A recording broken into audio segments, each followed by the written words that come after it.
नमस्ते, मैं सूरज हूं और आप देख रहे हैं दी लल्लन टॉप। 18 अगस्त 2016 भारतीय खेल प्रेमी इस तारीख को शायद ही कभी भूल पाएंगे। रियो ओलंपिक खत्म होने के करीब थे।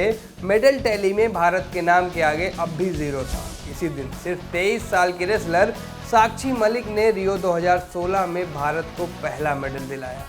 यह ब्रॉन्ज कई मामलों में खास था, इसलिए इसका जश्न भी लंबा चला।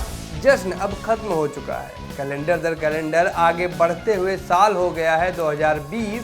ओलंपिक एक बार फिर से दस्तक दे रहा है। इस बार पूरी दुनिया के देश जापान के शहर टोक्यो में जुटेंगे। गेम्स के लिए तैयारियां चल रही हैं। कई एथलीट्स क्वालिफाई कर चुके हैं और कई रेस में हैं। पूरी दुनिया की तरह भारत में भी एथलीट्स टोक्यो 2020 के लिए जी तोड़ तैयारियां कर रहे हैं। इन तमाम तैयारियों के बीच सिर्फ 18 साल की एक लड़की ने बवाल काट दिया है। नाम पता बता रहा हूँ, लिख लीजिए, काम आएंगे। नाम सोनम मलिक है। गांव मदीना, जिला सोनीपत और राज्य हरियाणा। सोनम ने अपनी आइडल साक्षी मलिक को लगातार 2 बार हराकर ओलंपिक क्वालिफायर्स में अपनी सीट पक्की कर ली है। सोनम पिछले 5 साल से लगातार अपने गांव मदीना में कोच अजमेर मलिक के अंडर प्रैक्टिस कर रही हैं। सोनम की उम्र भले कम हो, लेकिन उनकी उपलब्धियां शानदार हैं। इसी साल जनवरी में सोनम ने अपना सीनियर डेब्यू किया था। अगर ड्रीम डेब्यू जैसी कोई चीज़ होती है तो निश्चित तौर पर सोनम का डेब्यू वही था। लखनऊ में 3 टूर्नामेंट्स, सीजन की पहली ranking series, Asian wrestling championship और एशियन ओलंपिक क्वालिफाइंग टूर्नामेंट के लिए क्वालिफायर्स खेले गए थे। सबको लगा था कि साक्षी मलिक यहां आसानी से जीत जाएंगी, लेकिन ऐसा हुआ नहीं। 62 केजी के सेमीफाइनल में सोनम को साक्षी से भिड़ना था। मैच बेहतरीन हुआ। शुरुआत में उम्मीदों के मुताबिक साक्षी ने सोनम को प्रेशर में भी रखा। सेकेंड पीरियड तक सोनम 4-6 से पीछे थीं। फिर अंत तक आते आते स्कोर 10-6 से साक्षी की तरफ झुक गया।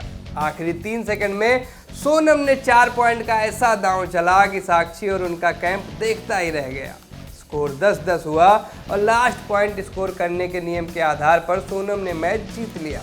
के बाद उन्होंने फाइनल में राधिका को 4-1 से हराकर क्वालिफायर्स की टीम में अपनी जगह पक्की की। इन क्वालिफायर से पहले सोनम के लिए चीज़ें इतनी आसान नहीं थीं। साल 2017 के अंत में डॉक्टर्स ने सोनम से साफ कह दिया था कि अब वह दोबारा मैट पर नहीं लौट पाएंगी। मैट पर लौटने से हमारा मतलब है कुश्ती खेलने से। उनके दाहिने कंधे में नर्व से जुड़ी एक गंभीर समस्या आ गई थी। इससे सोनम का दाहिना हाथ काफ़ी प्रभावित हुआ और वह पैरालाइज्ड हो गई। उन्हें लकवा मार गया। वर्ल्ड कैडेट रेसलिंग चैंपियनशिप से अपना पहला गोल्ड जीत कर लौटी सोनम के लिए यह बड़ा झटका था। भारत के लिए ओलंपिक खेलने का उनका ड्रीम सिर्फ 15 साल की उम्र में खत्म होता दिख रहा था। डॉक्टर्स ने साफ कह दिया था कि अब सोनम का भाग्य ही उसे ठीक कर सकता है, भगवान ही उसे ठीक कर सकता है। इस बारे में सोनम के कोच अजमेर सिंह कहते हैं, वह अपना हाथ नहीं उठा पाती थी। उसके लिए किसी भी चीज़ को ताकत से पकड़ना नामुमकिन था। जांच में पता चला कि उसके कंधे की नर्व्स उसके हाथ तक संदेश नहीं पहुंचा पा रही। डॉक्टर्स ने सोनम से कह दिया था कि उन्हें कुश्ती भूल जानी चाहिए। उन्हें अब इस बात पर फोकस करना चाहिए कि वह यहाँ से, यानी इस हालत में, अपनी ज़िंदगी कैसे बसर करेंगी। सोनम के परिवार में पहले भी ऐसा हो चुका था। उनके पिताजी भी पहले कुश्ती खेला करते थे, लेकिन परिस्थितियों से मजबूर होकर उन्हें कुश्ती छोड़नी पड़ी थी। सोनम नहीं चाहती थी कि उनके साथ भी ऐसा कुछ हो, ना ही उनके पिता अपनी बेटी को आधे रास्ते से लौटते देखना चाहते थे। मदीना गांव की शुगर मिल में डिलीवरी मैन की नौकरी कर रहे सोनम के पिता राजेंद्र मलिक के पास पैसों की तंगी थी। वह इलाज का महंगा खर्च उठाने की हालत में नहीं थे।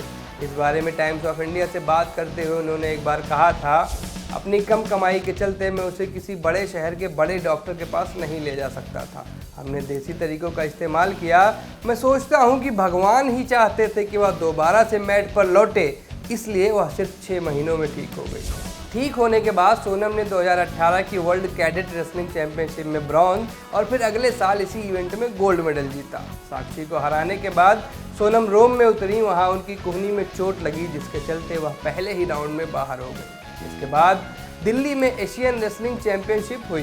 सोनम के लिए चीज़ें यहाँ भी बेहतर नहीं रहीं, जबकि साक्षी ने यहाँ सिल्वर मेडल जीत लिया। साक्षी के इस प्रदर्शन के बाद दोबारा ट्रायल्स की बात उठी। सबने कहा कि अगर सोनम अच्छा नहीं कर पा रही तो क्यों न ट्रायल्स दोबारा किए जाए। साक्षी को एक और मौका दिया जाए, बात पक्की हुई। ट्रायल्स दोबारा लिए गए। इन ट्रायल्स में एक बार फिर से सोनम ने अपनी सीनियर्स को मात दी। पहले तो उन्होंने राधिका को हराया, फिर सेमीफाइनल में एशियन चैंपियनशिप की गोल्ड मेडलिस्ट सरिता मोर को 3-1 से मात दी। फाइनल में उनके सामने साक्षी थी। यहाँ एक बार फिर से सोनम अपनी आइडल पर भारी पड़ी। सेकंड पीरियड में जब वह 1-2 के स्कोर से पीछे थी, तभी उन्होंने एक खास दांव चला और एक बार फिर से साक्षी को पस्त कर दिया। ओलंपिक में शामिल 62 केजी कैटेगरी के इन ट्रायल्स में कुल 9 रेसलर उतरे थे। इनमें 2018 वर्ल्ड रेसलिंग चैंपियनशिप की ब्रॉन्ज मेडलिस्ट पूजा ढांढा भी शामिल थी। इन ट्रायल्स में अपर वेट कैटेगरी की कई रेसलर्स मौजूद थीं और इस जीत के बाद हमने यानी दी लल्लन टॉप ने सोनम के कोच अजमेर मलिक से बात की। उन्होंने हमें बताया कि इन ट्रायल्स के दौरान सोनम अपने 100% पर नहीं थी।